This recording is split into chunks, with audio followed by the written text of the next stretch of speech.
Hello, everybody, and welcome to the GG Replay for Monday, June 28th, 2021. This is week 3 officially now of the replay. GG Replay is a video game news and breakdown show from the Goodnight Groofs, a place for games and a place for goofs. Paul is still workshopping that one. My name is Matt, and Paul is feeling under the weather today, so today I'm joined by Josh. Josh, how are you doing? I'm doing wonderfully today. How about you, Matt? How are things? I'm pretty good. I got the beard trimmed down, got the baby face going on, feeling fresh. Look, it's not too smooth. You're looking good. Thank you. Yeah, I can't go the full way down because then I lose 10 years, which will be nice in the future, but right now it's a little weird. Of course. As far as corrections go, we have none because we are perfect. We have no corrections from the last show. I'm sure I got something wrong. I'm sure Paul maybe got something wrong. But there are no corrections that we are aware of. Someone will call us out in the comments if so. Someone will call, and you know what? We want you to. If you come across any necessary corrections for this episode, send them to ggreplayshow@gmail.com or leave them down there in the YouTube comments below so we can address them in the next episode. By all means. But, Josh, the reviews are in! Disgaea 6. Defiance of Destiny, a tactical JRPG from Nippon Ichi Software. A 76 on OpenCritic. Okay, so they're currently sitting above Mario Golf from last week. Oh boy, Mario Golf in shambles right now. Mario Golf is an absolute shambles. Never played a Disgaea game. Don't think you've ever played a Disgaea game. No. I have heard the name before, but I really don't know what it is. But for everyone who's excited about this, 76, not too bad. So congratulations, you have Disgaea 6 to go play. Go enjoy your tactical JRPG. Have fun. Not for me, but to the people it is, have a blast. Seems like it worked out for them. An absolute blast. First story of the day, Josh. VRChat has raised $80 million in Series D investment to go towards social VR growth. It had previously raised over $15 million. Earlier this year, Rec Room raised $100 million. So what does this tell you? Clearly, the super wealthy investment types are becoming interested in VR, specifically as a social space, and some, I guess, really see some potential. What are you thinking about this? I think it's cool to see. It's just looking into it. I mean, I feel like the pandemic had a lot to do with it. Oh, yeah. But there's like a few Discords I just like follow just from streaming and such. Like they just have full active communities on VR. Like they don't even like those are just their like legitimate like friends that they just hang out with on like a nightly basis. They throw parties, all that sort of stuff. So I see why people are investing in it because it may very well be a really good alternative. And if you invest and get people to put their money into that, you've got a good opportunity there. For games and just for social spaces to hang out in. There's this idea that PlayStation Home, do you remember that? I don't actually. So it was a thing on PlayStation 3, and there's this idea that it might come back for like this next generation of PSVR, which I think would be awesome. It was like this social space, kind of ahead of its time, almost like a Second Life feel to it. And like I said, just a little bit ahead of its time. Probably wasn't enough to do, but you add VR to it, and all of a sudden there's immersion there. And I've played a Rec Room and on PSVR, and it's actually really cool. So there's this one game that I played on it that was one of my first sort of introductions to PSVR, and it was like this. It was basically a first-person shooter with like paintball guns, and like that's a really cool experience to be in VR playing an FPS. You're going around trying to hide behind a barrier. You're literally standing up to poke your head out, and you can blind fire. Just put your little paintball gun over the barrier and shoot away. And it was really really fun and that's early in VR's lifespan, right? So there's only we can only go up from here. As we were talking about, like, previously on the podcast, it's like, the opportunities are kind of limitless here, with what you can do. So I get why people are like, you know what, let's just throw our lot in with this and see what happens. Maybe, maybe a fish takes a bite and we get lucky with this thing. And I'm glad you brought up the podcast, because we also talked a little bit about like motion sickness and how that can affect people with VR. Mm-hmm. But this heavy investment into VR as a social space, I think, is smart, because that pretty much everyone can do. You're really not going to have a whole lot of people who are too negatively affected by VR from a social standpoint where they can't do that, right? So I think it's interesting. Exactly, and not to go too heavily off on a tangent by any means, but it kind of shows you why maybe Facebook got involved with Oculus. Yeah. From a social standpoint, maybe VRChat with all of your friends in whatever capacity that takes itself in. That is a great point. Now that things could get weird. things could get weird with it. VRChat with grandma. Or not. I don't. But we'll see, I guess. I don't know if I need the Facebook platform in VR, but I don't know. I don't need it. I don't need it following me around, and I definitely don't need it following me around in VR. I honestly, I tend to agree, but that may be why they did it. Probably, to be completely honest. Now, I don't have Paul's neat little transitions. I'm not gonna have his little clever transitions. We can't be as good. We can't be as good as Paul, but we'll do our best. I'm trying to step into his size 8 shoes, and my feet just don't fit. I don't know what size he wears. All right. Next story. 12 separate Ubisoft studios are involved in the development of Far Cry 6. Now, Ubisoft has done this before with some of the major titles. Most recently, Assassin's Creed Valhalla, which had 15 studios working on the project. Ubisoft has 40 studios across the entire company with 19,000 employees. I believe that makes them the largest umbrella of developers in the entire world. So that is massive. That's good to hear. It's not like it's a new thing for Ubisoft, but it's nice to know that they are putting a lot of care and putting a lot of responsibility on Far Cry 6. It sounds like they're all kind of putting their marbles into this basket and hoping that it's going to be what kind of pushes their sales forwards. Because it seems like now that they've kind of gone away from Assassin's Creed being such a frequent release that it was, that you kind of have to hope that you put enough effort into one Far Cry, hopefully those sell numbers tick up and that people actually buy into it and want to get invested in it. And now I haven't touched the Far Cry what was it, 5? I think that was a religious one in Montana, wasn't it? Yep. And I don't know how it'll compare to this. Far Cry 4 was a little bit samey to 3, but I agree. Yeah.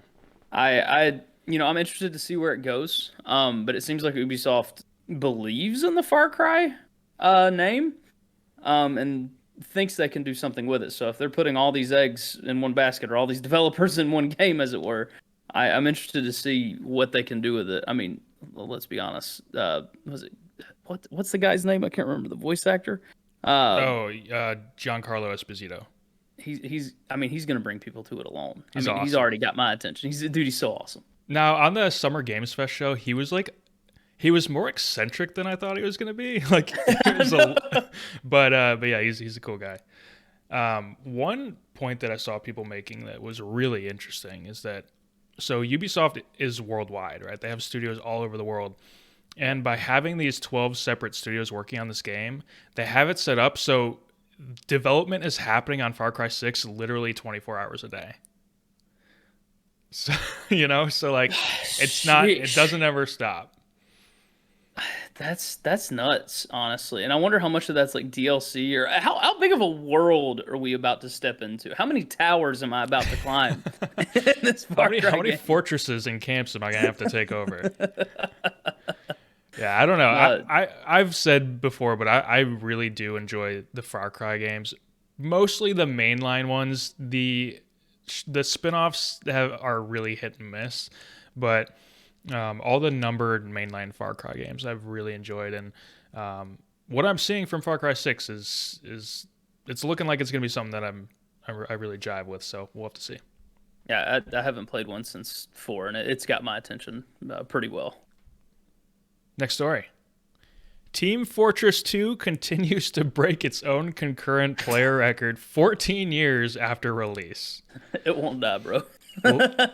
Late last week, TF2 reached 151,000 concurrent players on Steam. Nuts. So this uptick can be attributed to a new update that brought in the summer cosmetic items, many of which are created by the community. TF2, which expanded on concepts from its 1999 predecessor, is generally thought of as the game that created and inspired the hero shooter genre. Josh, what's your take on this? What is keeping Team Fortress 2 alive? It's surprising because I'm trying to make this point without going back to Overwatch. Because I guess just for one example, you mentioned the cosmetics created by the community. Yeah. You keep pushing cosmetics in one of these games, and that alone is going to keep people coming back and playing because you already have the solid foundation for gameplay. This game is 14 years old, right? Yeah. And still to this day, it's still smooth as butter. While I haven't played it religiously like other people have, I've seen people compare Team Fortress 2 to Overwatch. Overwatch is basically the spiritual successor, even though completely different developers, yada yada. But if it's anything as buttery as Overwatch is, I understand why it holds a player base. But the fact that it just continues to break concurrent records is insane to me. It's wild. It's honestly wild to me, and I wonder I wonder if they're gonna do anything with the Team Fortress 2 name after this. I guess you could say, are they going to take just cosmetics from here on out and just make money off of those, or are they going to actively maybe release a little more content now that they just keep breaking records? Who knows? That's a fantastic question, and the hero shooter genre is still alive and well, and I wonder if it just still consistently makes enough money where there's we don't need to do TF3. It just doesn't need to happen. Where I really wonder where that lands on their priority list or if they're even considering TF3 as something that needs to happen. I'd be surprised. I mean, you see how long it's taken Overwatch 2 to come out. Now, whether or not that's developer issues is another thing, but they're clearly making what they need to make to at least survive off of loot boxes and cosmetics and stuff like that. Yeah. I wonder if this whole concurrent players uptick is I really wonder if this sort of thing has to do with the fact that gaming in general has just grown so much in the last 10 years because I don't know, Minecraft probably isn't hitting new concurrent records. That's an old game that's not hitting new concurrent records probably, yeah. But honestly, I guess we don't really know. It very well could be, yeah. So it might also just be a special thing with TF2, but I also feel like these numbers just are due to the fact that games are just bigger nowadays. I don't know. Yeah, it's a way more popular avenue for sure. I'd be curious the numbers are out there. I'd be curious to actually look at Steam's total player numbers and how they've grown over the last few years. I know games also just exploded over the last year with everyone being at home, especially Twitch specifically. Oh, for sure, for sure. Next story. So this is via Halo Waypoint. The first season of Halo Infinite's multiplayer is going to be themed around Reach. It's going to be called Heroes of Reach. 343 Industries also wants to put some story into the multiplayer for Halo Infinite, giving your personal character a, quote, vital active role in Halo moving forward. Interesting. Is Reach a good option for the first season? You know what honestly ticks my brain more than anything out of all of that? For one, I think Reach is one of the best options because you have all these different Spartan options, all these different abilities, and it's frankly one of the most popular ones in the series. Reach, that is. And I wonder if they're using that to kind of push their, narrative forward of, you get to unlock all these cool Reach things, gameplay's like Reach, yada yada. Whether or not it is. But mentioning the point about you being more involved with the story, what are they getting at there? Are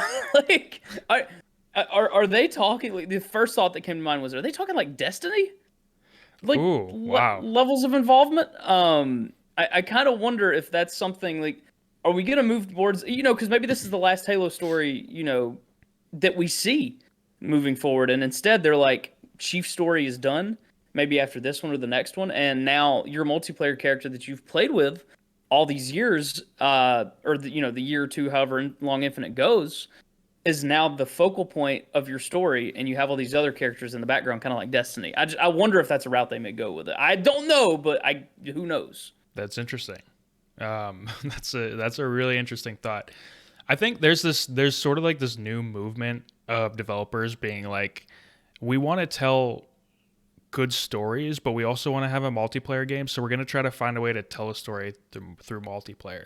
I don't know if many games have successfully done that yet, but I do know that that's something that Sony has talked about, and trying not to go too off the rails here, but I think that with The Last of Us Factions, whenever that comes, I think that's something that we're really going to see. I think we're going to see some hardcore story in that game, and I also won't be totally shocked if that's like a games as a service type thing. I don't think it's going to be like just a normal multiplayer mode like people think it's going to be. But anyway, I guess 343 is doing a similar thing. They want to tell a Halo story through their multiplayer. And how that's going to work, who knows? Fortnite kind of does that with their Battle Royale. Like it's not necessarily a super coherent, like deep story, but they do have a storyline. But what does that sort of thing look like for Halo? I don't know. I'm curious to see. I mean, they've struggled to tell stories up to this point, so maybe they're just like, you know what, this is our out. We'll just tell basic stories after this point, and that's true. Like 343, even from a single player standpoint, hasn't really been the greatest with stories. So what are we? We're really gonna have a tough time trying to do that with multiplayer. Back to basics, so you could say. Yeah. Any other thoughts on that one? Who knows? I'm interested to see where they take it. Honestly, I'm excited, hesitantly excited for it, but we'll see. I agree. I'm also excited for it, and you know what? Even if there's an awesome story in their multiplayer, that's the cherry on top. I mean, Halo multiplayer is just typically fun on its own, and as long as they don't mess that up, like this will work out. Don't let the story take away from the arena shooter, and we're good. Yeah, that too. Exactly. Well, it was a light weekend, a light day of news, but we had some good stuff in there for you guys. Josh, thanks so much for joining me. Hey, thanks for having me, of course. As far as plugs right now, we don't have a whole lot, but if you want to see all of our other content, go to goodnightgroofs.com. We have episode 1 of the Game Groofs podcast out now. You can find that on there.